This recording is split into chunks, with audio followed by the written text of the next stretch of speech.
Hey everybody, this next exercise is a great exercise for beginners, those people new to lifting who are worried about possibly like injuring themselves, lifting weight they're not supposed to be lifting, learning how to do a pattern, so on and so forth. So it is the kettlebell deadlift. So it's easier than a standard barbell deadlift because number one, normally it's lighter, smaller, and allows you to have a little bit more control of the weight. It's a more condensed implement.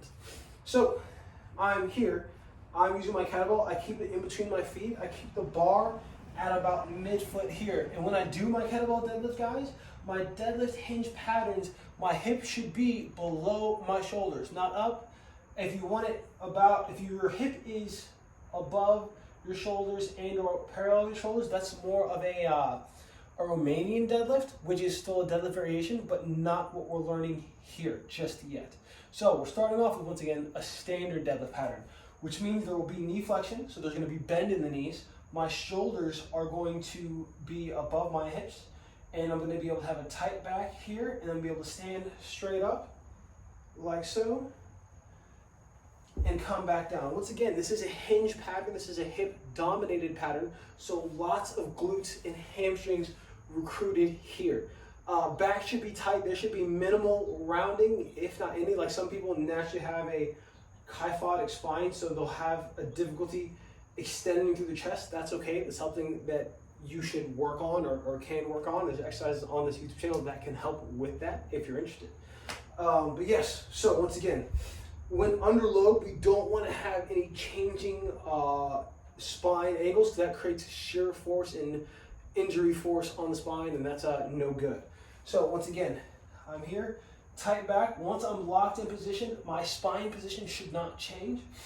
Big deep breath here, and I'm not driving through my heels. My weight should not be on my heels.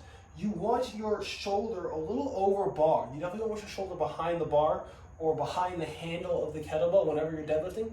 Whenever your weight is strictly in your heels, you're at risk for falling back. You're not in the position to apply optimal force and mechanics.